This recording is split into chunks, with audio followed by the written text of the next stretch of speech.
මේ තියන්නේ ලංකාවේ තියෙන 1000cc රෙජිස්ටර් 2019 එකේ Yamaha R1 බයික් එකක්. ඒ වගේම මේ රෙජිස්ටර් R1 එකත් සෙල් කරන්න තියෙන බයික් එකක්. ඉතින් Yamaha R1 කියන බයික් කැටගරි එක අපිට ජෙනරේෂන් 10ක් මේ වෙද්දි බලා ගන්න පුළුවන් වගේම මං ගාව තියෙන මේ 2019 එකේ R1 එක ඇතුළත් වෙන්නේ 9th ජෙනරේෂන් එකේ ආපු ලාස්ට් බයික් එක විදිහට. ඒ කියන්නේ මේ 2019න් පස්සේ එන R1 බයික්ස් වල ෆේස් එක අපිට මෙන්න මේ විදිහට වෙනස් වුණ ෆේස් එකක් තමයි බලා ගන්න පුළුවන් වෙන්නේ. ඉතින් ඉස්සෙල්ලාම අපි මේ බයික් එකේ ආෆ්ටර් මාකට් පාර්ට්ස් වලට මෙන්න මේ විදිහේ බ්ලූ කලර් ඩිසයින් එකකින් එන GYTR බොඩි කිට් එකක් වගේම ලෝකේ තියෙන ලස්සනම බයික් එක්සොස් නෝට් එක තියෙන මෙන්න මේ R1 බයික් එකේ ඒ එක්සොස් නෝට් එක ලස්සනට එළියට දෙන්න උදව් වෙන Arrow එක්සොස් සිස්ටම් එකක්.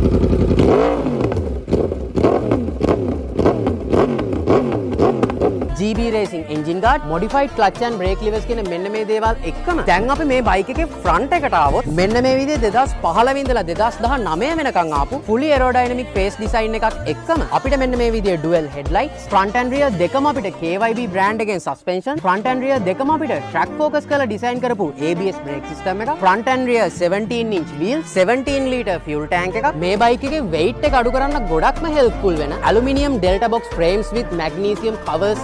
අපි ඔහම මේ බයික් එකේ න full color TFT display එකේ YRC settings වලට ගියොත් මෙන්න මේ Yamaha riding control panel එකේ අපිට engine feel එක සහ throttle response එක අපිට manage කරන්න උදව් වෙන PWR power modes, lean angle sensitivity එක levels 10කට adjust කරන්න පුළුවන් TCS, එහෙමත් නැත්නම් traction control system, බයික් එක slide වෙන්නේ නැති වෙන, එහෙමත් නැත්නම් SCS slide control system, හැමෝම දන්න LCS, එහෙමත් නැත්නම් launch control system වගේම තමයි අපිට මේ බයිකේ clutchless smooth gear shift කරන්න උදව් වෙන quick shifter කිලෝමීටර් 15210ක මයිලේජ් එකකුත් අපිට මේ බයික් එකේ බලා ගන්න පුළුවන්. හම්මෝ මේ බයික් එකේ තියෙන වැඩ කෑලි ගැන කතා කරනවා නම් මට මේ වගේ වීඩියෝස් තව දෙකක්වත් කරන්න වෙනවා. ඒක නිසා අපි දැන් ඔහොම මේ බයිකේ එන්ජින් ස්පෙસિෆිකේෂන්ස් පැත්තට ආවොත් 1000cc cross plane 4 stroke inline 4 liquid cool engine එකක් එක්කම RPM 13500කදී stock horsepower එක 200ක් විදිහට top speed එක පැයට කිලෝමීටර් 300ක් වගේම තමයි මේ R1 බයික් එක බිඳු ඉඳලා පැයට කිලෝමීටර් 100ට යන්න ගත වෙන්නේ. තප්පර 3.3 වගේ ඉතාමත් සුළු කාලයක්. දැන් ඉතින් ඔයාලටම තේරෙනවා ඇතිනේ මෙන්න මේ 1000cc රෙජිස්ටර් Yamaha 2019 R1 එක ඇත්තටම කොච්චර පවර්ෆුල් බයික් එකක්ද කියලා. ඉතින් ඔන්න ඔය හැම දෙයක් එක්කම අපි දැන් මේ රෙජිස්ටර් යකාව